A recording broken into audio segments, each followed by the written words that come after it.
Carmen, dueña de medio imperio inmobiliario, fue al cementerio como cada año para llorar por su único hijo. Pero al llegar al mausoleo de mármol, vio lo impensable. Una mujer en harapos y una niña sucia tocaban la tumba sagrada. Carmen iba a llamar a la policía para expulsarlas, pero cuando la niña se volvió y le dijo 3 palabras prohibidas, la millonaria sintió que el corazón se le paraba. Lo que descubrió en aquella tumba cambiaría su fortuna para siempre. Eran las 10 de la mañana de un martes gris y lluvioso. El cielo sobre Madrid parecía reflejar exactamente lo que Carmen sentía por dentro. Una tormenta fría, eterna y silenciosa. Carmen bajó de su BMW blindado. Ramón, un hombre robusto, corrió para abrir el paraguas negro sobre la cabeza de su jefa, pero ella apenas lo notó. Sus zapatos de suela roja, que costaban más de lo que una familia media ganaba en 6 meses, pisaron el barro sin piedad. No le importaba ensuciarse. Hoy era el aniversario, 5 años. 5 malditos años desde que Julián, su único hijo, su orgullo, había muerto en aquel accidente de moto. «Espera aquí, Ramón. Quiero estar sola», ordenó Carmen. Su voz no admitía réplicas. Era la voz de una mujer acostumbrada a comprar edificios enteros con una llamada telefónica, pero incapaz de comprar un minuto más de vida para quien más amaba. Caminó por el paseo principal del cementerio de la Almudena. Allí solo descansaban los ricos, los poderosos, los que creían que el dinero podría hacer la muerte más cómoda. El mausoleo de la familia Vallejo se erguía al final del camino. Una estructura de mármol blanco importado de Italia, rodeada de ángeles de piedra que lloraban lágrimas de lluvia. Pero cuando Carmen levantó la vista, se detuvo de súbito. Sintió como si una mano helada le apretara el estómago. Alguien estaba allí. No era un jardinero, no era un pariente lejano, era una mancha de pobreza en su santuario inmaculado. Una mujer joven, vestida con un jersey de lana gris lleno de agujeros y una falda larga, desgastada, estaba arrodillada ante la lápida de Julián. A su lado, una niña pequeña de no más de 4 años jugaba con algunas piedras en el suelo mojado. La indignación subió por la garganta de Carmen como ácido. ¿Cómo se atrevía la seguridad a permitir eso? Ella pagaba una fortuna en mantenimiento, precisamente para no tener que ver la miseria del mundo exterior, y mucho menos allí, en el único lugar donde podía ser vulnerable. «Oye», gritó Carmen, acelerando el paso. El sonido de sus tacones resonó con fuerza sobre las piedras mojadas.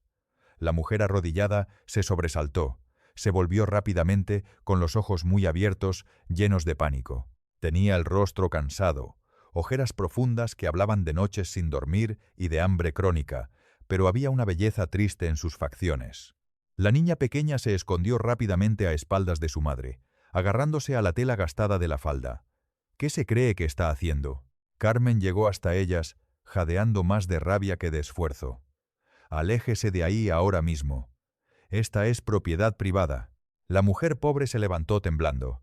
Sus manos estaban rojas por el frío y sucias de tierra. «Perdón, señora. Yo no quería molestar. Solo estábamos limpiando un poco», dijo la mujer con voz suave, bajando la cabeza en señal de sumisión. Carmen miró hacia la tumba. Efectivamente, las hojas secas que el viento había traído habían sido retiradas con cuidado, pero eso no calmó su furia, al contrario, la aumentó. Ver aquellas manos sucias tocando el nombre de su hijo, Julián Vallejo, grabado en oro, le parecía una profanación. «Limpiando», soltó Carmen con una risa cruel. «¿Se cree que necesito que alguien como usted limpie la tumba de mi hijo? Tengo empleados para eso, empleados que se bañan y usan uniforme.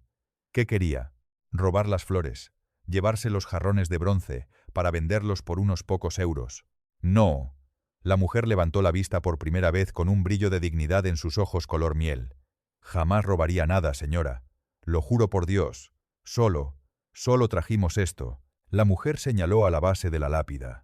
Allí, en medio del mármol frío, había una pequeña flor silvestre, una margarita sencilla de esas que crecen en las grietas de las aceras, colocada dentro de un envase de yogur vacío y limpio, que servía de florero improvisado. El contraste era brutal. El envase de plástico barato contra el mármol italiano, la flor cogida de la calle contra los ramos de rosas importadas que Carmen traía en los brazos.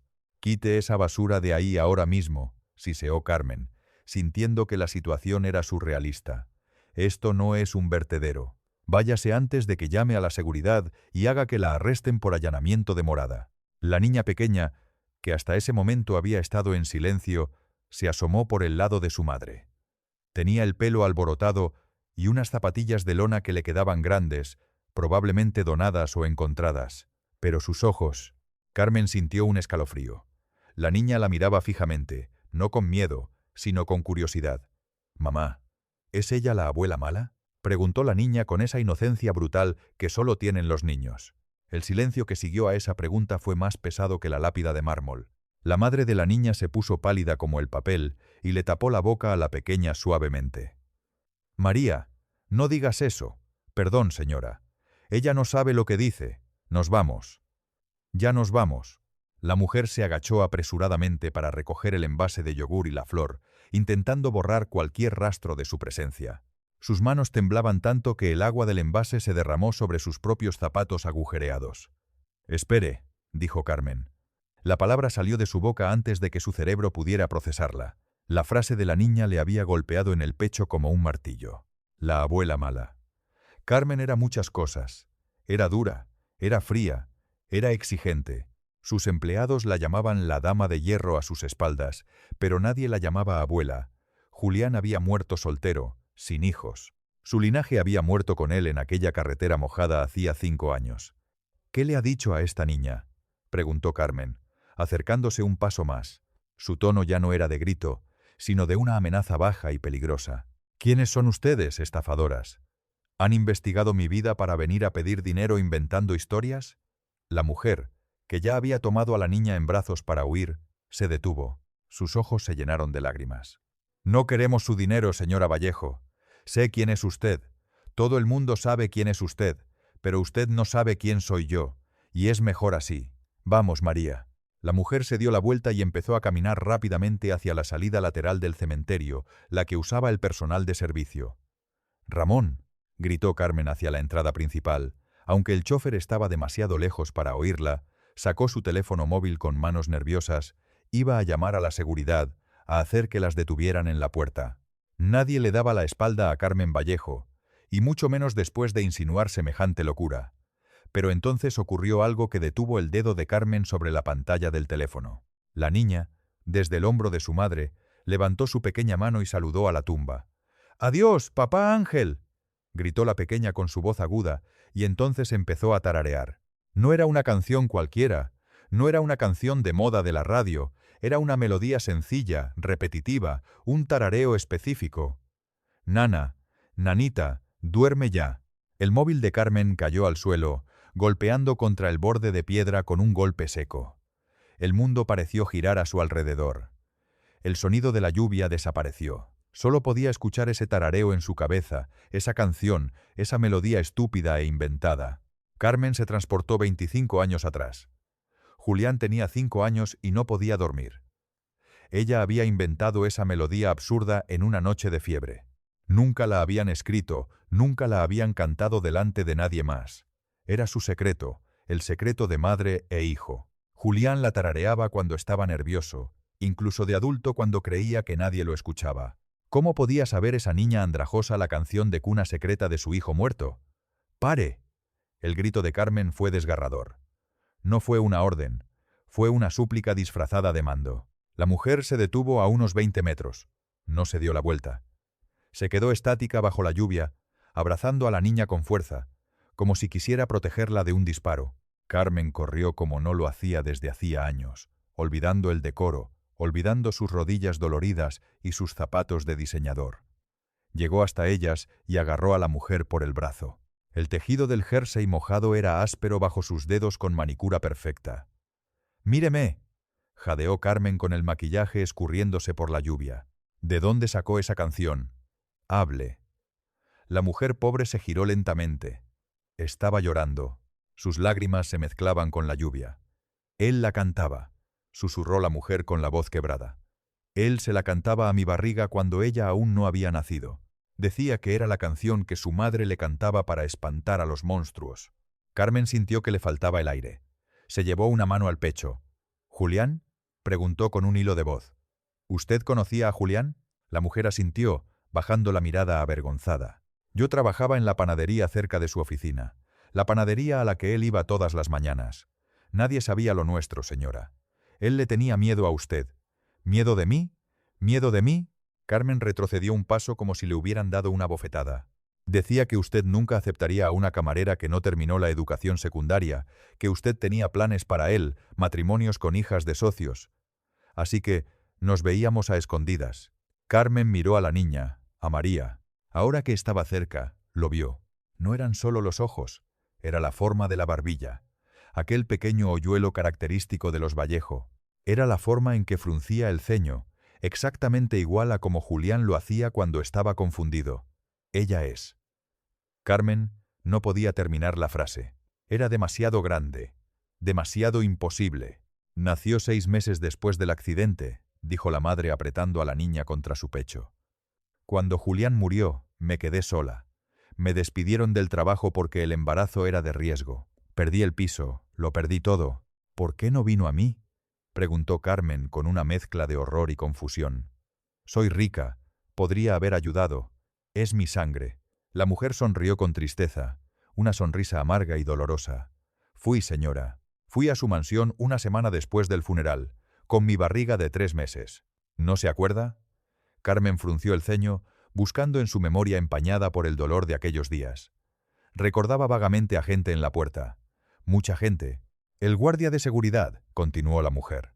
Le dije que llevaba el hijo de Julián. Él llamó por el interfono y usted. Usted respondió. El corazón de Carmen se disparó. ¿Qué dije? Usted dijo: dígale a esa oportunista que se vaya. Julián está muerto y ahora aparecen todas las ratas a pedir queso. Si no se va, suelte a los perros. Carmen se cubrió la boca con la mano. Recordaba haber dicho algo así. Estaba ciega de dolor, atiborrada de pastillas para dormir, odiando al mundo. Había rechazado a decenas de personas en esos días. Nunca imaginó, nunca pensó. Pensé que me odiaba, dijo la mujer suavemente. Así que prometí que mi hija nunca sufriría su desprecio. Sobrevivimos como pudimos, limpiando casas, lavando platos.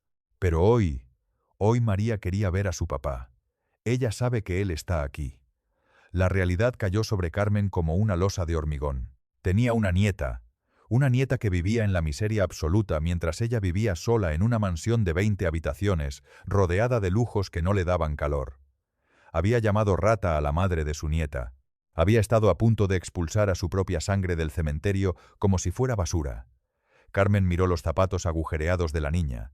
Miró sus manitas rojas por el frío. Miró el envase de yogur con la flor silvestre.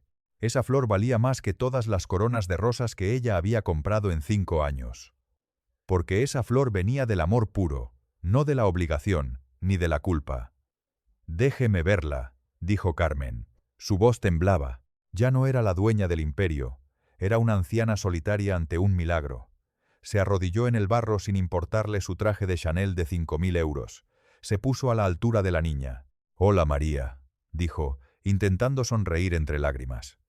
La niña la miró con desconfianza, pero entonces miró a su madre buscando aprobación. La madre, a pesar de todo, asintió levemente. «Hola», dijo la niña. «Usted tiene los ojos tristes como mi mamá». Carmen soltó un sollozo que se quebró en su garganta. «Sí, mi amor, he estado triste mucho tiempo, pero en este momento». Un ruido fuerte interrumpió la escena. El guardia de seguridad del cementerio, un hombre alto y de cara seria, se acercaba corriendo con una porra en la mano, seguido por Ramón, el chofer de Carmen. «Señora Vallejo», gritó el guardia. «Lo siento mucho. Vi por las cámaras que estas personas la estaban molestando. Salgan de aquí ahora mismo, sucias». El guardia levantó la mano para agarrar a la madre de María por el brazo con violencia. «¡No la toque!». El grito de Carmen fue tan feroz que el guardia se detuvo en seco, casi resbalando en el barro. Carmen se levantó lentamente. Su postura había cambiado. Ya no era la mujer derrotada por el dolor. Ahora tenía un propósito. Sus ojos antes apagados brillaban con una furia fría, calculada y letal. «Pero señora», balbuceó el guardia, «son unas mendigas. Están ensuciando». «Esta mujer», dijo Carmen, señalando a la madre de María con un dedo firme, «es mi nuera, y esta niña es mi nieta, la única heredera de la fortuna Vallejo». El guardia abrió la boca, pero no salió ningún sonido. Ramón, el chofer, Dejó caer el paraguas. «¿Y si vuelve a gritarles o a mirarlas con desprecio?», continuó Carmen, acercándose al guardia hasta que pudo oler su miedo. «Me aseguraré no solo de que pierda su empleo, sino de que no vuelva a trabajar ni vigilando un vertedero en esta ciudad. ¿Me ha entendido?» «Sí, sí, señora. Disculpe, señora». Carmen se volvió hacia la mujer, que lloraba silenciosamente, y hacia María. «Ramón», ordenó Carmen sin mirar atrás, «abre la puerta del coche. Ellas vienen con nosotros». «¿A dónde?», preguntó la madre de María con miedo. «Señora, no tenemos ropa adecuada. No podemos». Carmen se quitó su abrigo de cachemira, que valía más que un coche pequeño, y lo puso sobre los hombros de la mujer mojada. Después se quitó su pañuelo de seda y envolvió a la pequeña María.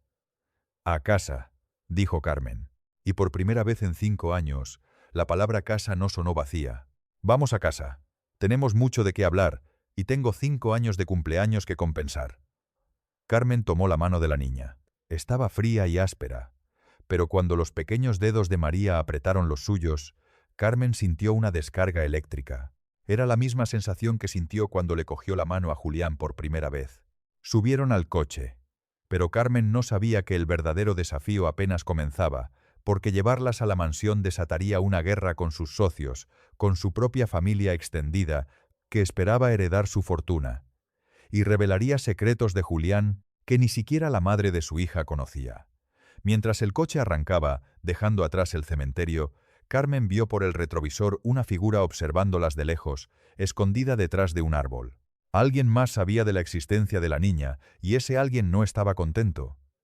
El trayecto hasta la mansión Vallejo fue un viaje a través de 2 mundos. Dentro del BMW blindado, el aire acondicionado olía a pino y cuero nuevo. Fuera, la ciudad gris y lluviosa pasaba como una película ajena. Carmen observaba a sus invitadas desde el asiento opuesto. La madre, que dijo llamarse Paula, mantenía la mirada baja, apretando a su bolso gastado como si contuviera diamantes. La pequeña María, agotada por la emoción, se había quedado dormida sobre el regazo de su madre, dejando una pequeña mancha de barro en la tapicería color crema de 15.000 euros. Ramón, el chofer, miraba nervioso por el espejo retrovisor. «Señora», carraspeó, «aviso a la señora Lucrecia que llevamos visitas». El nombre de Lucrecia hizo que Carmen se tensara. Lucrecia era su sobrina, prima de Julián. Desde la muerte de su hijo, Lucrecia y su marido Carlos se habían instalado en la empresa como buitres, esperando el momento de heredarlo todo. «No tengo que pedir permiso para entrar en mi propia casa, Ramón», respondió Carmen con frialdad. «Y si Lucrecia tiene algún problema, recuérdele quién firma sus cheques». El coche cruzó las enormes puertas de hierro forjado de la residencia Vallejo. Para Paula, aquello no era una casa, era un palacio intimidante. Columnas blancas, jardines geométricos que parecían cortados a láser y una fuente central tan grande como la plaza de su barrio. «Dios mío», susurró Paula. Julián decía que era grande, pero... «Julián odiaba esta casa», dijo Carmen con una honestidad que la sorprendió. «Decía que era un museo, no un hogar». El coche se detuvo. Al bajar, el contraste fue inmediato y brutal. 3 empleados del servicio, impecablemente uniformados, salieron para recibir a la jefa. Pero cuando vieron bajar a Paula, con sus zapatos agujereados, envuelta en el abrigo de cachemira, y a la niña sucia, sus rostros profesionales se desmoronaron en muecas de asco mal disimulado. «Marta», llamó Carmen a la gobernanta, una mujer severa que trabajaba en la casa desde hacía 30 años.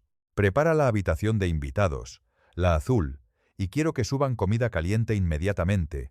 Sopa, pollo, fruta fresca, todo». Marta miró a Paula de arriba a abajo, deteniéndose en el barro de sus piernas. «Señora, ¿la habitación azul? ¿La de las visitas diplomáticas?». Marta bajó la voz indignada. «Estas personas van a llenarlo todo de piojos. Deberíamos llevarlas a la habitación de servicio en el sótano para desinfectarlas primero». Carmen sintió una bofetada de la realidad. Era así como el mundo veía a su nieta, como una plaga. «Marta», la voz de Carmen fue un susurro letal. «Esta niña tiene más derecho a estar aquí que tú y que yo. Si vuelvo a escuchar una palabra de desprecio, te vas a la calle sin indemnización. ¿Entendido? Prepara el baño de mi suite. Yo misma las atenderé».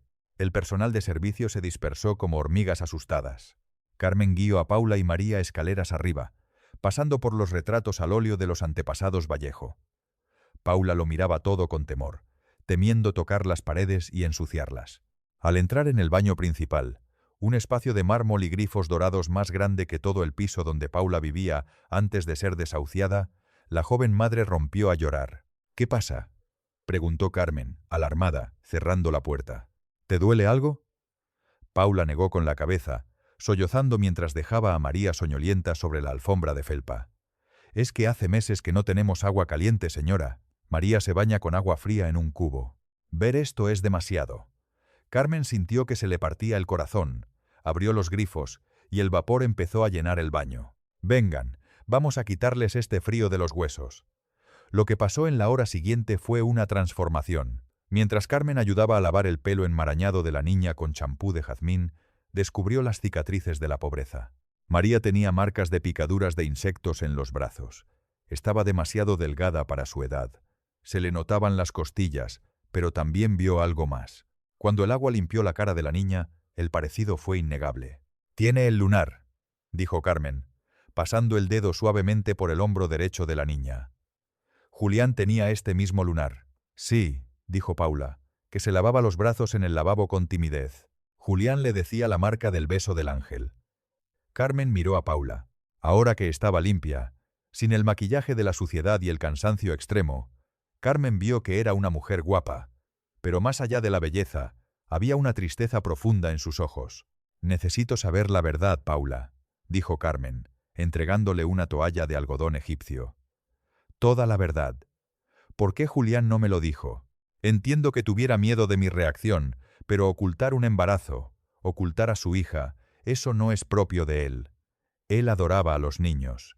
Paula se envolvió en la toalla y se sentó en el borde de la inmensa bañera. María jugaba con la espuma ajena a la conversación de adultos. «No fue solo por miedo a su rechazo, señora», confesó Paula, bajando la voz. «Fue por miedo a ellos». «¿A ellos?», Carmen frunció el ceño. «¿De quién habla?». Julián descubrió algo en la empresa unas semanas antes de morir. Algo sobre las cuentas, sobre unos socios peligrosos. Me dijo que si alguien supiera que él tenía una debilidad, una mujer y una hija, nos usarían para presionarlo. Carmen sintió un frío que no tenía nada que ver con la temperatura. «¿Me estás diciendo que el accidente?». «No lo sé», interrumpió Paula rápidamente con terror en los ojos.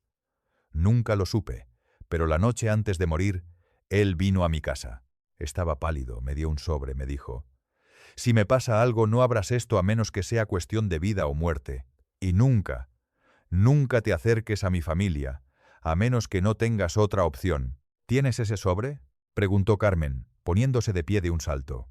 «Lo tenía, pero cuando me desahuciaron hace 6 meses, muchas de mis cosas se perdieron. Está escondido en una taquilla de una estación de autobuses. Es lo único que me queda de él». Carmen empezó a caminar de un lado a otro del baño. Su mente empresarial empezaba a conectar puntos. Julián había estado muy nervioso esos últimos meses. Discutía mucho con su primo Carlos. Había auditorías que no cuadraban. «Señora», dijo Paula, «solo vinimos hoy al cementerio porque María estuvo enferma la semana pasada. Tuvo mucha fiebre. Pensé que la perdería y en su delirio llamaba a su papá. Le prometí que si se curaba la llevaría a verlo. No quería su dinero, solo quería cumplir una promesa». En ese momento, la puerta de la habitación se abrió bruscamente, sin llamar. Carmen salió del baño, cerrando la puerta tras de sí para proteger la intimidad de Paula. En la habitación estaba Lucrecia, su sobrina, una mujer alta, delgada y vestida con ropa de diseñador, pero con una expresión que podría cortar cristal. Detrás de ella estaba Carlos, su marido, con su habitual sonrisa falsa. «Tía Carmen», dijo Lucrecia cruzando los brazos. «Marta nos ha dicho que has perdido la cabeza.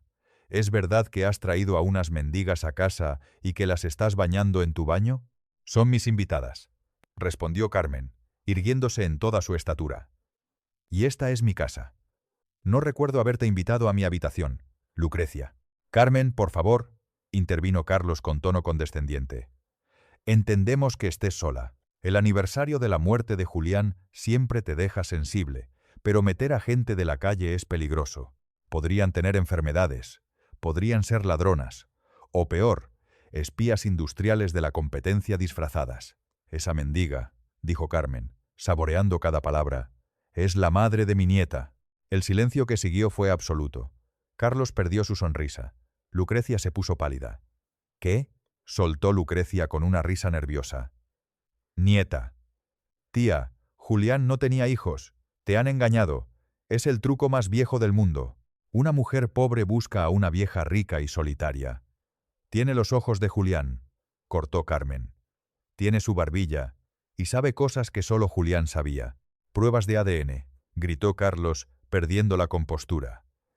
«Exijo una prueba de ADN ahora mismo. No voy a permitir que una cualquiera venga a reclamar acciones de la empresa con un bastardo inventado». En ese momento, la puerta del baño se abrió. Paula salió. Llevaba un albornoz de seda de Carmen que le quedaba grande, pero caminaba con una dignidad nueva. María estaba a su lado, envuelta en una toalla limpia y brillante. Paula miró directamente a Carlos. Sus ojos brillaron con reconocimiento y miedo. «Yo lo conozco a usted», dijo Paula señalando a Carlos. Carlos dio un paso atrás, visiblemente nervioso. «Yo no me relaciono con esa gente. No sé de qué habla». «Sí», insistió Paula, su voz ganando fuerza. «Usted fue al piso de Julián una noche. Yo estaba escondida en la cocina. Usted le gritaba y le decía: «Si no firmas esos papeles, te vas a arrepentir, tú y tu secretita». El rostro de Carmen se transformó. Giró la cabeza lentamente hacia Carlos, como un depredador fijando a su presa. «¿Tú lo sabías?», preguntó Carmen con voz muy baja. «¿Tú sabías que Julián tenía una mujer y nunca me lo dijiste?». Carlos empezó a sudar. «Carmen, ella miente. Es una actriz. Mírala. Se lo inventa para sacarte dinero». «La niña tiene el lunar», dijo Carmen, ignorando a Carlos. «El mismo lunar que Julián. Y si tú sabías lo de su mujer secreta, entonces sabías más de lo que admitiste en la investigación del accidente». «Ah, esto es ridículo», dijo Lucrecia, agarrando a Carlos por el brazo. «Nos vamos, tía. Cuando se te pase la locura y te des cuenta de que has metido a unas criminales en casa, llámanos, pero no esperes que te apoyemos cuando te roben hasta las joyas».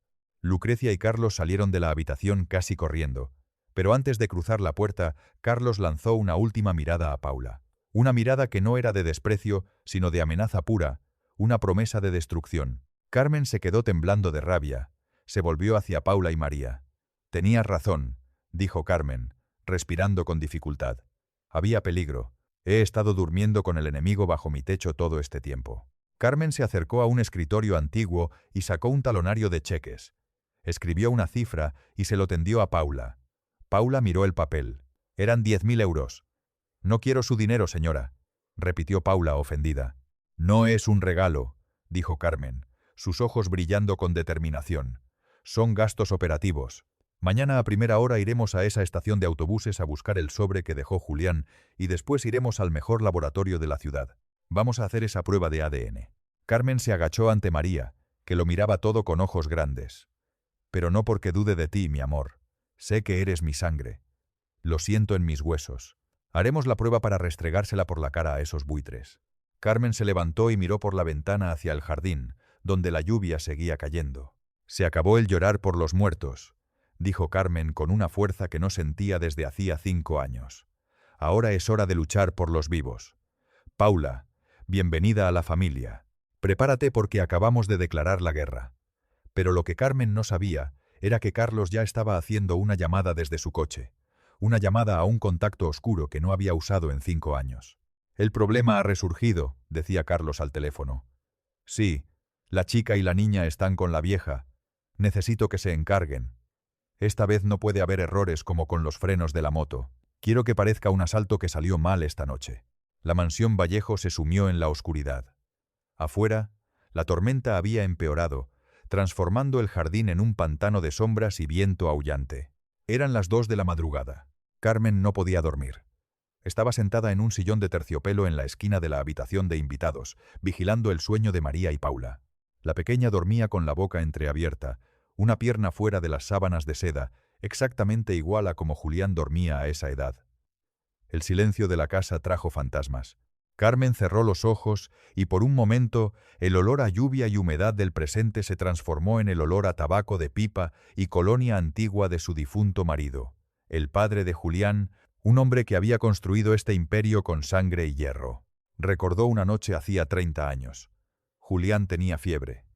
Ella estaba llorando porque los médicos no sabían lo que tenía.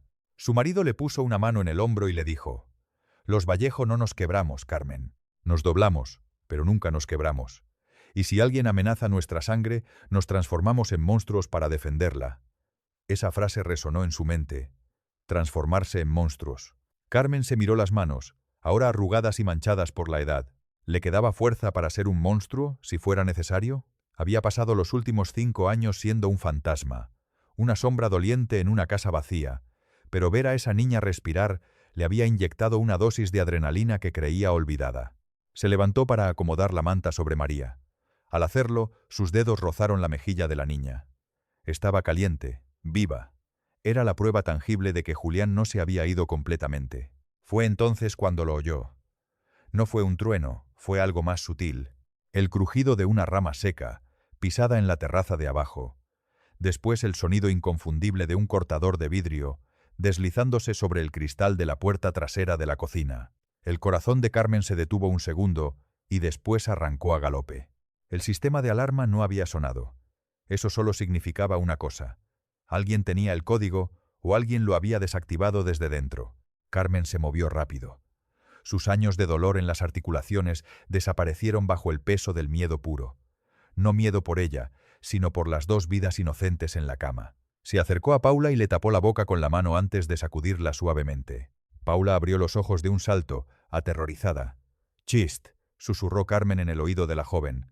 «No hagas ruido, hay alguien en la casa». Los ojos de Paula se llenaron de pánico, pero asintió. La vida en la calle le había enseñado a reaccionar rápido ante el peligro. «¿Son ladrones?», susurró Paula, abrazando a María para despertarla sin asustarla.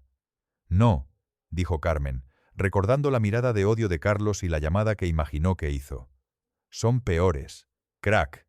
El sonido de la puerta de la cocina abriéndose abajo resonó en el silencio de la mansión como un disparo. Pasos pesados no intentaban ser sigilosos, eran rápidos, sabían a dónde iban. «Venid por aquí», dijo Carmen. Su mente trabajaba a 1000 por hora. «¿Saben en qué habitación estamos? ¿Qué hacemos?» Paula estaba temblando. «¡Llamamos a la policía!». Cortaron la línea fija.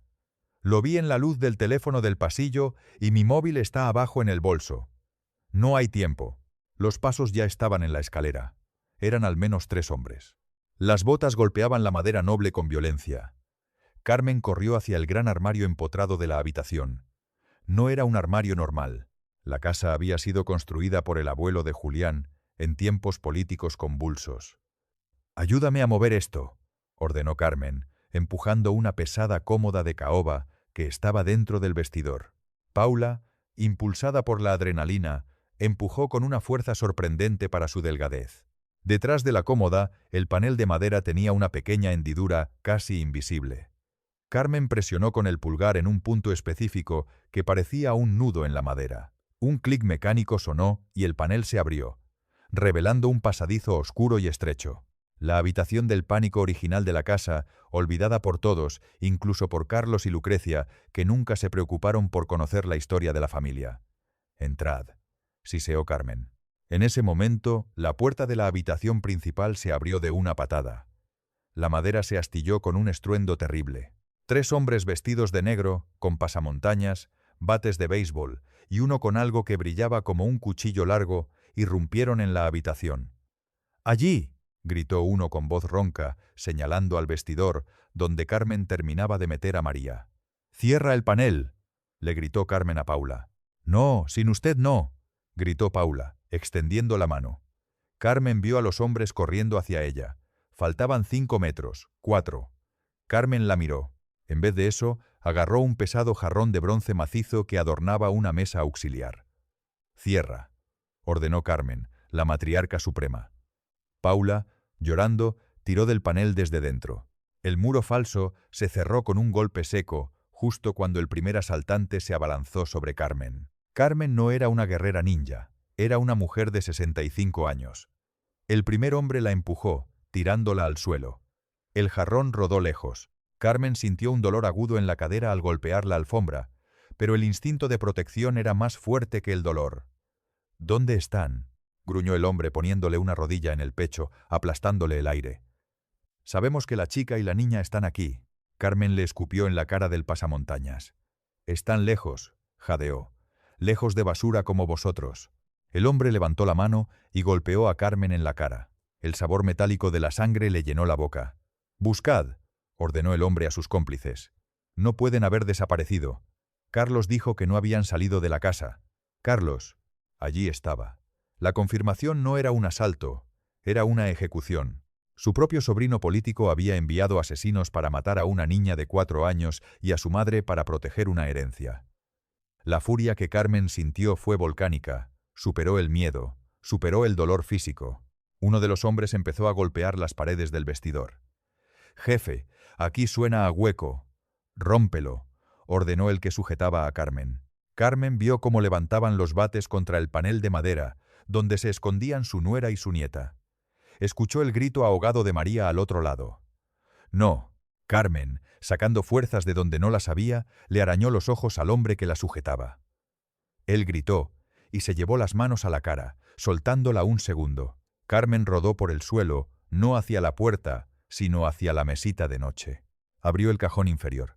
Allí, escondida bajo falsos fondos de terciopelo, estaba la vieja pistola de su marido, una reliquia de la Segunda Guerra Mundial. No sabía si funcionaría, no sabía si las balas de 40 años atrás se dispararían. ¿Pero era eso o la muerte de su linaje? Los hombres ya habían hecho un agujero en la madera del panel. Una mano enguantada se metía para abrir el mecanismo desde dentro. Se oían los gritos de terror de Paula y María. «Oye», gritó Carmen desde el suelo. Los 3 hombres se giraron. Carmen sostenía el arma con ambas manos, temblando violentamente, pero apuntando al pecho del líder. «Alejaos de esa puerta». El líder rió, una risa fea y hueca. «Vieja loca, no tienes agallas. Baja eso antes de hacerte daño». Dio un paso hacia ella con el cuchillo en la mano. Carmen pensó en Julián. Pensó en cómo no pudo salvarlo. Pensó en la vida miserable que habían tenido Paula y María por su culpa, por su rechazo. Esta era su segunda oportunidad. Dios le estaba dando la oportunidad de salvar a su hijo a través de su nieta. El hombre dio otro paso. «He dicho que bajes el arma». El estruendo fue ensordecedor en la habitación cerrada. El arma retrocedió en las manos de Carmen golpeando su hombro dolorido. El hombre se detuvo con una expresión de sorpresa absoluta bajo el pasamontañas. Se miró el hombro, donde una flor roja empezaba a manchar el tejido negro. Cayó de rodillas. Los otros 2 hombres se quedaron paralizados. No esperaban resistencia. No esperaban que la dama de hierro tuviera hierro de verdad en las venas. «El próximo va a la cabeza», gritó Carmen. Su voz ya no temblaba. Era la voz de una leona acorralada. «Iros o os mato a todos». El sonido de sirenas empezó a oírse a lo lejos. Alguien había oído el disparo. O tal vez Ramón había vuelto. Los 2 hombres ilesos miraron a su líder herido. Miraron el arma humeante de Carmen y tomaron una decisión rápida. «Nos vamos». Agarraron al herido por los brazos y salieron arrastrándolo, corriendo escaleras abajo, dejando un rastro de sangre en la alfombra persa. Carmen se mantuvo apuntando a la puerta vacía durante 1 minuto entero, respirando agitadamente hasta que escuchó el motor de un coche derrapando en la grava y alejándose. Solo entonces bajó el arma. El panel secreto se abrió lentamente. Paula salió pálida como la cera con María en brazos. Al ver a Carmen en el suelo con la cara sangrando y el arma en la mano, Paula corrió hacia ella. «Señora Carmen». Paula se tiró al suelo a su lado, revisando sus heridas. «Dios mío, está sangrando». Carmen soltó la pistola y miró a Paula. Después miró a María, que lloraba silenciosamente, abrazada al cuello de su madre. Carmen levantó su mano ensangrentada y acarició el pelo de la niña. «Nadie», jadeó Carmen con lágrimas de alivio, corriendo por su cara magullada.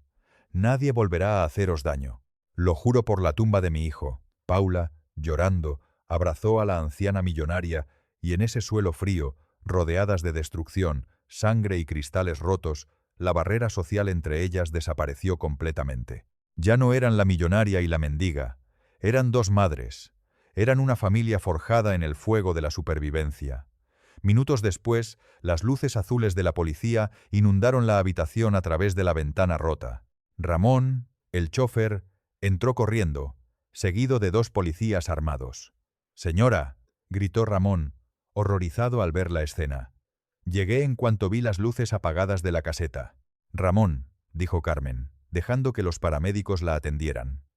«No digas nada sobre Carlos». «Todavía no». Paula miró a Carmen confundida. «Pero él los envió. Lo dijeron». «Lo sé», susurró Carmen mientras le ponían un apósito en la frente. «Pero si lo acusamos ahora, se esconderá. Usará a sus abogados. Destruirá pruebas. No, vamos a jugar a su juego». Carmen se levantó con la ayuda de un paramédico. A pesar del golpe, su mirada estaba más lúcida que nunca. «Vamos a hacer que crea que fallaron, que fue un asalto común, y cuando se confíe, cuando crea que ha ganado, lo aplastaremos». Se volvió hacia Paula. «Necesito que seas fuerte, hija. Mañana empieza una vida nueva, pero también empieza una cacería. ¿Estás conmigo?» Paula miró a su hija. Después miró la pistola en el suelo y, finalmente, los ojos de acero de su suegra. «Estoy con usted hasta el final». Mientras llevaban a Carmen al hospital para un chequeo y a Paula y María a un hotel de máxima seguridad propiedad de la empresa, al otro lado de la ciudad, un teléfono sonó. Carlos contestó al primer tono. «¿Está hecho?», preguntó ansioso. «Hubo complicaciones», dijo una voz distorsionada. «La vieja tenía un arma. Le disparó al ruso. Tuvimos que abortar. Inútiles», gritó Carlos, golpeando su escritorio. «¿Las mataron o no?». «Pero oímos algo antes de entrar». La vieja hablaba de un sobre que dejó el tal Julián. Dijeron que irían mañana a una estación de autobuses a buscarlo. Carlos se quedó helado. El color desapareció de su rostro. El sobre. Había buscado ese maldito sobre durante 5 años. Sabía que Julián tenía pruebas de sus desfalcos y de sus tratos con la mafia inmobiliaria, pero nunca las encontró. Pensó que Julián las había destruido o perdido en el accidente. Si esas mujeres tenían el sobre, no solo perdería la herencia, iría a prisión para toda la vida, o peor, sus socios mafiosos lo matarían para silenciarlo. «Escúchame bien», dijo Carlos con voz temblorosa, «pero letal. Olvídate de la casa, olvídate del asalto. Mañana quiero a todo el equipo en la estación sur de autobuses. Nadie sale de allí con ese sobre. Nadie.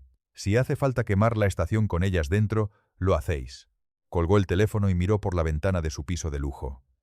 La ciudad dormía ajena a la guerra que estaba a punto de desatarse en sus calles. Carlos sonrió nerviosamente. La tía Carmen quería jugar a la familia feliz.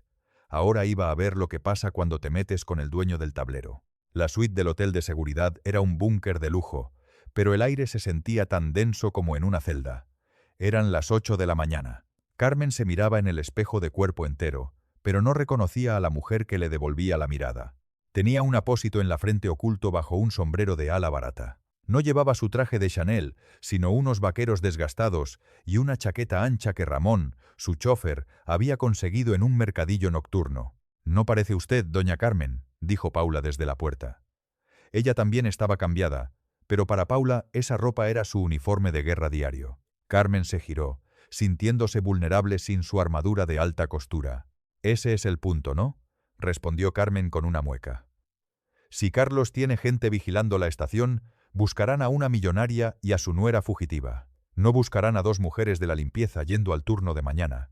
Paula se acercó, y con una osadía que no tenía el día anterior, ajustó el cuello de la chaqueta de Carmen. «Tiene que caminar diferente», instruyó Paula. «Usted camina como si fuera dueña del suelo que pisa, con la barbilla alta. Así la descubrirán en un segundo». Carmen frunció el ceño. «¿Y cómo quieres que camine?». «Camine como si pidiera perdón por ocupar espacio», dijo Paula con tristeza. «Hombros caídos, mirada al suelo, pasos rápidos, pero silenciosos. Así caminamos los invisibles, señora. Así sobrevivimos». Carmen sintió un nudo en la garganta. Esa lección de supervivencia le dolió más que el golpe en la cabeza. Era la realidad que su nieta había vivido durante 4 años. «Enséñame», dijo Carmen humildemente. Durante los siguientes 20 minutos, la millonaria aprendió el arte de la invisibilidad social. Aprendió a encorvarse, a ocultar su rostro, a llevar una bolsa de plástico como si contuviera toda su vida. María se quedó al cuidado de Ramón y 2 guardias de confianza en el hotel. Era demasiado peligroso llevarla. La despedida fue desgarradora. «Volveremos, mi amor», prometió Carmen, besando la frente de la niña. «Y cuando volvamos, nadie podrá separarnos».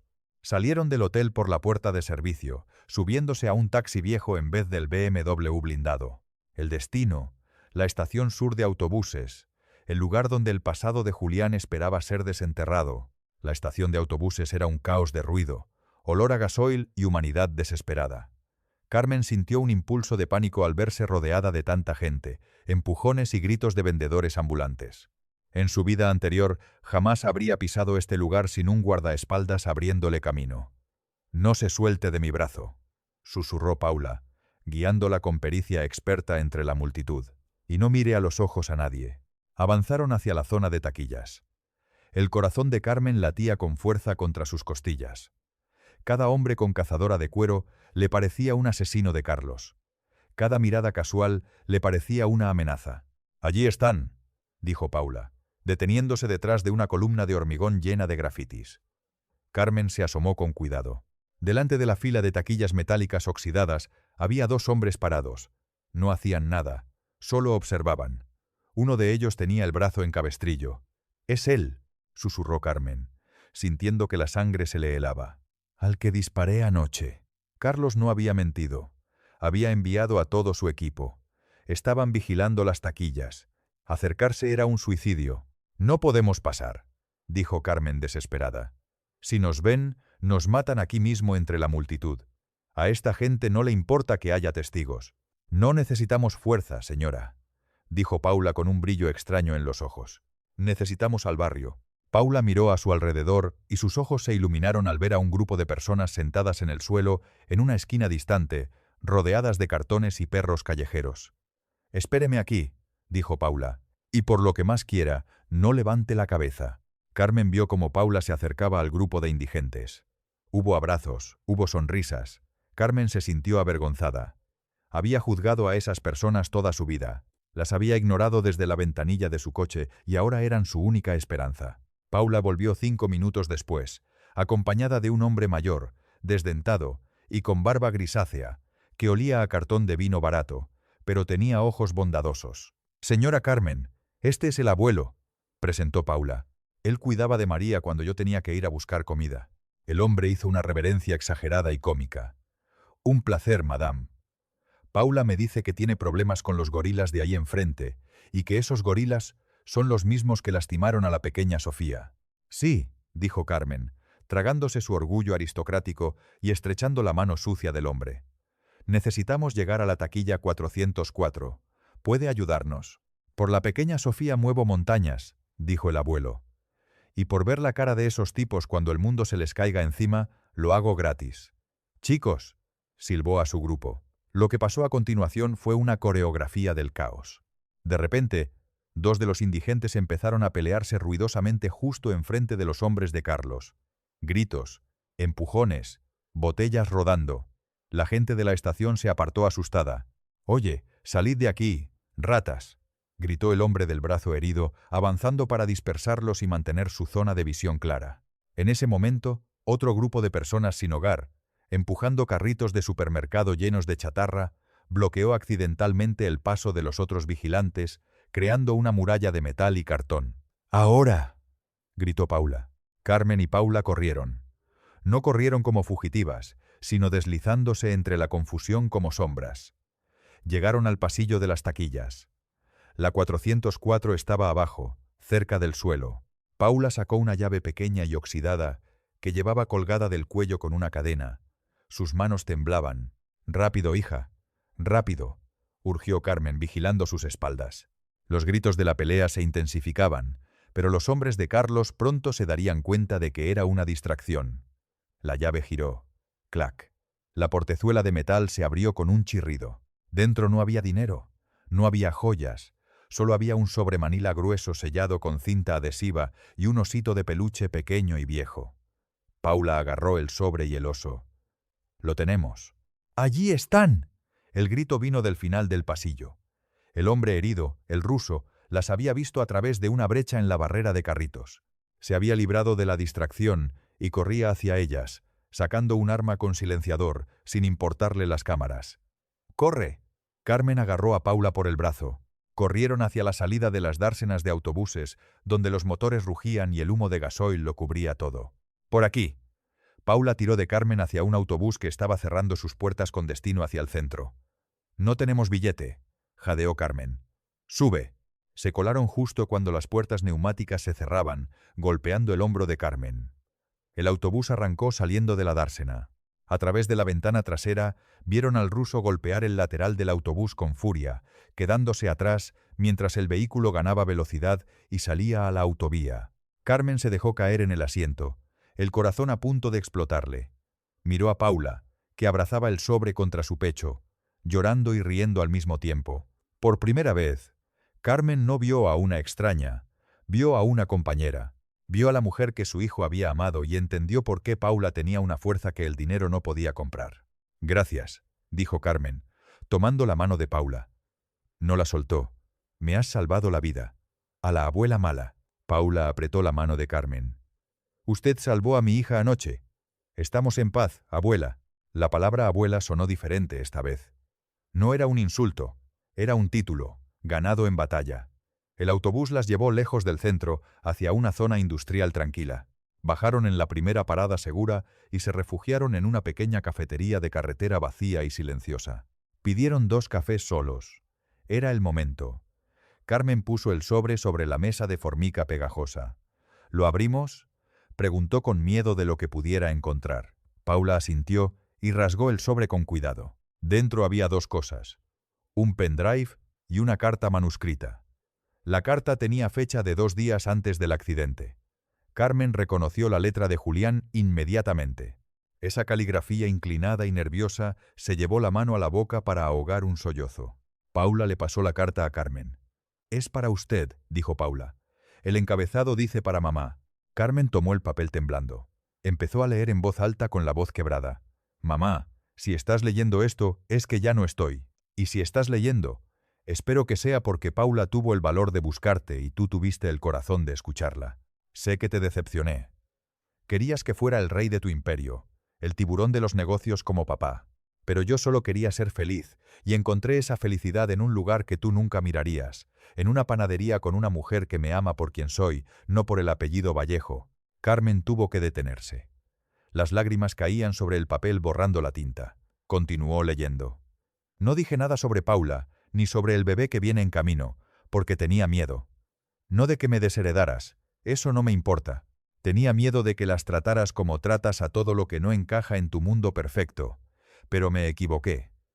Al ocultarlas, las puse en peligro. Descubrí que Carlos está lavando dinero a través de la constructora.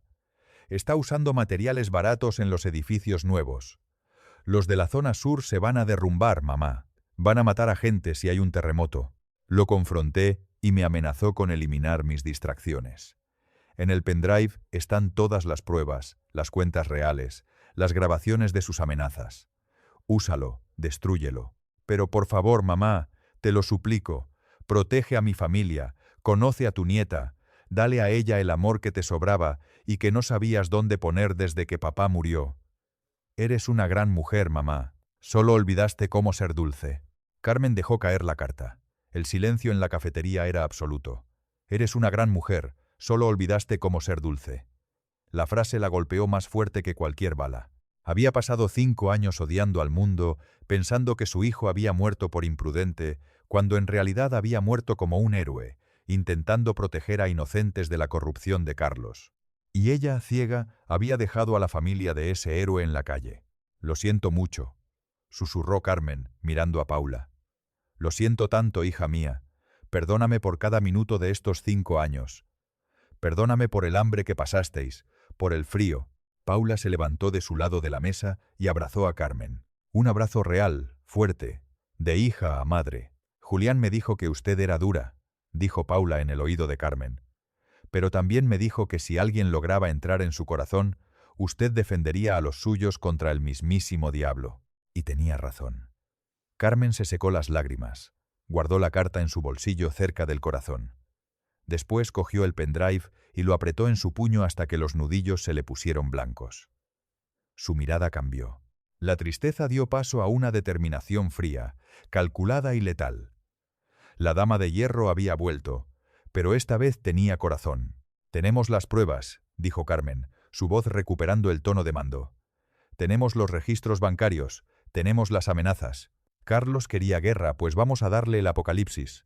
Sacó un teléfono desechable que Ramón le había dado. Marcó un número de memoria. No era la policía. La policía podía estar comprada. Marcó el número del fiscal general del estado, un viejo amigo de su marido que llevaba años intentando limpiar la ciudad, pero nunca tenía pruebas suficientes. Ricardo. Soy Carmen Vallejo. No, no cuelgues. Escúchame bien. Tengo la cabeza de Carlos Vallejo en una bandeja de plata y tengo algo más, el escándalo inmobiliario de la década. Quiero protección de testigos inmediata para mi familia y quiero un operativo antes del anochecer. ¿Te interesa? Hubo una pausa al otro lado.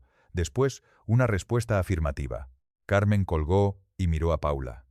¿Estás lista para ver caer a los malos, Paula? Estoy lista para ver a mi hija tener un futuro, respondió la joven madre. Mientras volvían al hotel en un coche escoltado por agentes federales de confianza, la noticia empezó a filtrarse en las oficinas de Vallejo Corp. Carlos estaba celebrando.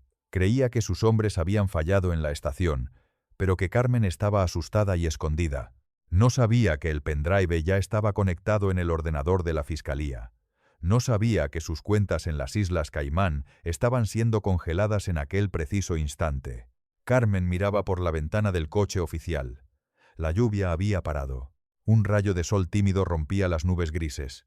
«Mañana es el aniversario oficial», dijo Carmen. «La misa en la iglesia de los Jerónimos. Todos los socios estarán allí. La prensa estará allí. Carlos estará allí fingiendo ser el sobrino doliente». «¿Qué vamos a hacer?», preguntó Paula. Carmen sonrió. No era una sonrisa amable. Era la sonrisa de quien tiene la mano ganadora en el póker. «Vamos a ir a esa misa, tú, yo y María. Vamos a entrar por la puerta grande, sin disfraces, sin miedo. Y vamos a dejar que el mundo vea quién es la verdadera familia Vallejo y quién es el criminal». El escenario estaba listo para el desenlace final. No sería una batalla de armas en un callejón. Sería una ejecución pública, social y legal en el evento más importante del año. Y Carmen Vallejo iba a disfrutar cada segundo. «Ramón», le dijo Carmen al chofer que se había reunido con ellas. «Llama a mi estilista y llama a la boutique infantil más cara de la ciudad. Mi nieta no va a la iglesia en harapos. Va a ir vestida como una princesa». El coche aceleró hacia el hotel. La transformación estaba completa. La millonaria había encontrado su humanidad y la mujer pobre había encontrado su poder. Juntas eran imparables. La mañana de la misa de aniversario amaneció con un sol radiante, un contraste burlón con la tormenta que había azotado la ciudad y las vidas de Carmen y Paula días atrás. Pero para Carmen ese sol no era una burla, era una señal. Era Julián sonriendo. En la suite del hotel, el ambiente era de una calma eléctrica. No había miedo. El miedo se había quedado en la estación de autobuses, en el suelo sucio, donde Carmen casi pierde la vida. Lo que había ahora era una determinación de acero. «¿Me queda bien, abuela?», preguntó María, dando una vuelta tímida ante el espejo. Carmen contuvo la respiración. La niña llevaba un vestido de terciopelo azul oscuro con cuello de encaje blanco. Llevaba medias blancas y zapatos de charol relucientes. Ya no parecía la niña hambrienta del cementerio. Parecía una princesa. Parecía una Vallejo. «Te queda perfecto, mi amor», dijo Carmen, agachándose para arreglarle un lazo en el pelo. «Pero recuerda lo que te dije. No eres princesa por este vestido. Eres princesa porque eres valiente como tu mamá». Paula salió del baño. Llevaba un traje sastre negro, sobrio, pero elegante, que Carmen había mandado traer de su propia colección de cuando era más joven. Le quedaba como un guante. El maquillaje ocultaba las ojeras de años de insomnio, pero no ocultaba el brillo de sus ojos. «Estoy lista», dijo Paula. Su voz ya no temblaba. Carmen se puso de pie. Ella vestía de blanco inmaculado, un desafío a la tradición del luto. «Hoy no vamos a llorar una muerte, Paula. Hoy vamos a celebrar una vida y vamos a limpiar la basura de nuestra casa. ¿Tienes el relicario?». Paula se tocó el pecho. Allí, sobre su corazón, colgaba una pequeña foto de Julián dentro de un medallón de oro. «Sí. Entonces vamos. El espectáculo no puede empezar sin las protagonistas». La iglesia de los Jerónimos estaba a rebosar. La élite de la ciudad, los socios comerciales, políticos y amigos que solo aparecían cuando había champán o cámaras, abarrotaban los bancos de madera tallada. En la primera fila, Carlos Vallejo fingía secarse una lágrima inexistente. A su lado, Lucrecia revisaba su teléfono discretamente, probablemente calculando cuánto tiempo tardarían en leer el testamento si Carmen desaparecía por la pena. El cura empezó la homilía hablando de la generosidad de Julián, un hombre al que apenas conoció. Carlos subió al púlpito para dar las palabras de agradecimiento. «Mi primo Julián», empezó Carlos con voz ensayada de dolor. «Fue más que un socio. ¿Fue un hermano? Su pérdida dejó un vacío que he intentado llenar, dirigiendo su legado con honor y honestidad». Un murmullo de aprobación recorrió la iglesia. Fue en ese preciso instante cuando las puertas principales de la iglesia, enormes hojas de roble de 5 metros de altura, se abrieron completamente con un estruendo que resonó en la nave central. La luz del sol entró a raudales, cegando momentáneamente a los asistentes. Siluetas aparecieron en el umbral 3 figuras. El sonido de los tacones golpeando el suelo de piedra interrumpió el discurso de Carlos. Tac, tac, tac. Un ritmo constante, un ritmo de guerra. Cuando la vista de los presentes se ajustó, un suspiro colectivo recorrió la iglesia. Era Carmen, vestida de blanco, caminando con la cabeza alta del brazo de una mujer joven y guapa, desconocida para la mayoría, y de la mano de esa joven, una niña, que era la viva imagen del difunto Julián. Carlos se quedó mudo en el púlpito. El micrófono captó su respiración entrecortada. Se quedó pálido como un cadáver. Carmen caminó por el pasillo central, ignorando los susurros, las miradas de asombro y los dedos que la señalaban. Caminó directo hacia el altar, directo hacia Carlos. «Tía», balbuceó Carlos a través del micrófono, amplificando su nerviosismo por toda la iglesia. «Has llegado tarde». «¿Y quién es esta gente?». Carmen subió las escaleras del altar. No miró al cura. Miró a su sobrino. Le quitó el micrófono de la mano con un movimiento suave, pero firme. Se volvió hacia la congregación. Cientos de rostros la miraban. «Perdonen la interrupción», dijo Carmen. Su voz era clara, potente, sin una pizca de la fragilidad que todos esperaban. «Mi sobrino hablaba de honestidad, hablaba de honor, y creo que es el momento perfecto para hablar de la verdad». Carlos intentó acercarse. «Carmen está alterada. Por favor, vamos a bajar». Carmen levantó una mano, deteniéndolo. «Les presento a Paula», dijo Carmen, señalando a su nuera, que permanecía firme al pie de las escaleras. «La esposa de mi hijo. Y a María, mi nieta, la hija de Julián». Un estallido de exclamaciones llenó la iglesia. Lucrecia se puso de pie de un salto, furiosa. «Eso es mentira», gritó Lucrecia desde la primera fila. «Es una estafadora». «Mentira». Carmen sonrió con tristeza. «La mentira es lo que hemos vivido estos 5 años. La mentira es que Julián murió en un accidente». El silencio que cayó sobre la iglesia fue sepulcral. Se podría haber oído caer un alfiler. «Julián fue asesinado», continuó Carmen, mirando directamente a los ojos aterrorizados de Carlos. «Fue asesinado porque descubrió que se estaban usando materiales defectuosos en las construcciones de la zona sur. Materiales que tú, Carlos, compraste para desviar millones a cuentas en el extranjero». «Estás loca», gritó Carlos, rojo de ira, olvidando su papel de sobrino doliente. «Sáquenla de aquí, seguridad». «No hace falta seguridad», dijo Carmen. «Hace falta justicia». Como si fuera una señal divina, las puertas laterales de la sacristía se abrieron. No entraron monaguillos. Entró el fiscal general del Estado, seguido por 6 agentes de policía armados y uniformados. Carlos miró hacia los lados, buscando una salida. No había ninguna. «Carlos Vallejo», dijo el fiscal, su voz retumbando sin necesidad de micrófono. «Queda detenido por fraude masivo, blanqueo de capitales y conspiración para el asesinato de Julián Vallejo y por el intento de homicidio anoche de estas 3 mujeres». La congregación explotó en caos. Los flashes de los periodistas, que habían estado aburridos al fondo, empezaron a dispararse como ametralladoras. Carlos intentó correr hacia el pasillo lateral, empujando al cura, pero 2 agentes lo interceptaron y lo derribaron contra el suelo de mármol del altar. «Soltadme, no sabéis con quién os estáis metiendo», gritaba Carlos mientras le ponían las esposas. Carmen se acercó a él con María observando desde abajo. Se inclinó para que solo él pudiera oírla. «Sé exactamente con quién me estoy metiendo, Carlos. Me estoy metiendo con el hombre que subestimó a una madre y con el hombre que olvidó que el dinero compra silencio, pero no compra lealtad. Tus propios sicarios te vendieron esta mañana a cambio de una reducción de condena». Carlos fue levantado y arrastrado fuera de la iglesia, pasando por delante de toda la sociedad a la que tanto se había esforzado por impresionar. Lucrecia intentó escapar, pero una agente le bloqueó el paso. ¿Usted también, señora? Tenemos preguntas sobre sus firmas en los balances. Cuando se llevaron a los culpables, quedó un vacío extraño en la iglesia. La gente no sabía qué hacer. Irse. Aplaudir. Carmen volvió a tomar el micrófono. Sé que están en shock, dijo. Sé que muchos de ustedes miran a mi nuera y ven su ropa sencilla o saben de dónde viene y la juzgan. Yo también lo hice. Fui la primera en hacerlo. Carmen bajó del altar y tomó la mano de Paula, haciéndola subir junto a ella. Llamé a esta mujer oportunista. La dejé en la calle con mi nieta en el vientre. Permití que mi propia sangre pasara hambre mientras yo vivía en un palacio de oro. Ese es mi pecado y pasaré el resto de mi vida expiándolo. Carmen miró a Paula con lágrimas en los ojos. Esta mujer cuidó de la tumba de mi hijo cuando yo solo ponía flores frías. Ella mantuvo vivo su recuerdo con amor, no con dinero. Ella es más digna de llevar el apellido Vallejo que cualquiera de nosotros.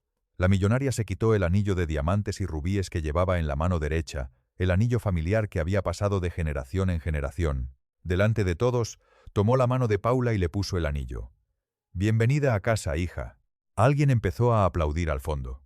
Fue el abuelo, el indigente de la estación de autobuses, que se había infiltrado en la última fila con un traje prestado que le quedaba 3 tallas grande. Después, una señora de la alta sociedad se unió. Después otra.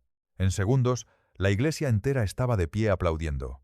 No aplaudían por el dinero, aplaudían por la verdad. Aplaudían porque por primera vez los buenos habían ganado. María corrió hacia su madre y su abuela, abrazando a las dos. Los fotógrafos capturaron esa imagen. 3 generaciones de mujeres unidas, no por la tragedia, sino por la victoria. 6 meses después, la mansión Vallejo ya no era silenciosa. El jardín, antes geométrico y estéril, ahora tenía un columpio colgado del roble centenario. Había juguetes esparcidos por el borde de la piscina y había música. Carmen estaba en su despacho, pero ya no firmaba desahucios ni contratos agresivos. Entonces, ¿está aprobado el presupuesto para el nuevo centro comunitario?, preguntó Carmen por teléfono. Sí, señora Vallejo. La Fundación Julián Vallejo abrirá sus puertas en el barrio de Vallecas el mes que viene. Comedor gratuito, guardería para madres trabajadoras y asesoría jurídica para mujeres en riesgo. Excelente, dijo Carmen. Y asegúrense de que la directora tenga todo lo que necesite. Claro, la señora Paula es muy exigente, igual que usted, rió el abogado al otro lado. Carmen colgó y miró por la ventana. Paula estaba en el jardín revisando planos con los arquitectos para el nuevo albergue. Había estudiado administración por las noches y estaba demostrando ser una líder nata con una empatía que humanizaba el imperio inmobiliario. María entró corriendo en el despacho con las manos llenas de tierra. «¡Abuela, mira!», gritó, mostrando una lombriz. «La encontré en los rosales». Carmen, la mujer que antes despedía a alguien por una mancha en la alfombra, cogió a la niña en brazos sin importarle ensuciar su blusa de seda. «Es preciosa, mi amor. Vamos a ponerla en el jardín de nuevo para que viva feliz». «Abuela, ¿hoy vamos a ver a papá Ángel?», preguntó la niña. «Sí, hoy vamos». El cementerio de la Almudena estaba tranquilo al atardecer. El mausoleo de mármol seguía allí imponente, pero algo había cambiado. Ya no había solo rosas importadas y frías. Alrededor de la tumba, plantadas en la tierra fértil, había cientos de margaritas silvestres. Eran sencillas, resistentes y bonitas. Carmen, Paula y María se sentaron sobre una manta de picnic delante de la lápida. No había tristeza, había paz. Paula sacó un pequeño altavoz portátil y puso una música suave. María empezó a bailar entre las tumbas, girando y riendo, ajena a la muerte, celebrando la vida. Carmen miró hacia la lápida. Julián Vallejo, amado hijo, marido y padre. Habían añadido esas 2 últimas palabras hacía un mes. «¿Sabes, Paula?», dijo Carmen, observando a su nieta. «Siempre pensé que mi legado sería el dinero, los edificios, el apellido». «¿Y ahora?», preguntó Paula, apoyando la cabeza en el hombro de su suegra. «Ahora sé que mi legado es esto», señaló a María, bailando bajo la luz dorada del sol. «Mi legado es haber aprendido a amar a tiempo. Gracias por no rendirte conmigo, Paula. Gracias por devolverme a la vida». Paula sonrió y tomó la mano de Carmen. «Gracias a usted, abuela, por darnos un futuro». La cámara, nuestra mirada narrativa, se aleja lentamente, subiendo hacia el cielo, mostrando a las tres mujeres juntas, pequeñas ante la inmensidad del destino, pero gigantes en su unión. La imagen final no es la mansión, ni el dinero, ni la prisión donde Carlos se pudre. La imagen final es un simple envase de yogur, ahora fundido en oro macizo, colocado discretamente al pie de la tumba, sosteniendo una margarita fresca eterna.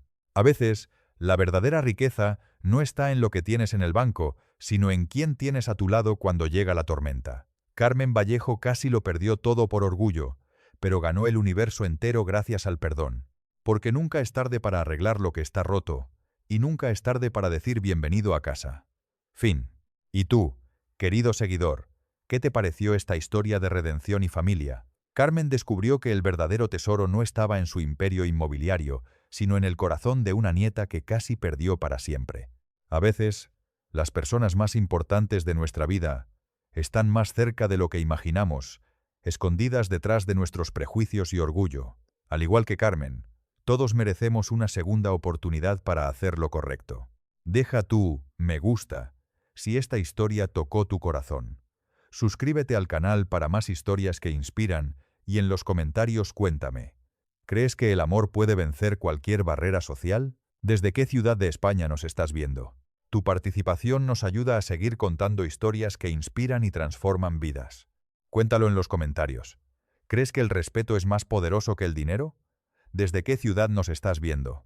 Tu opinión es muy importante para nosotros.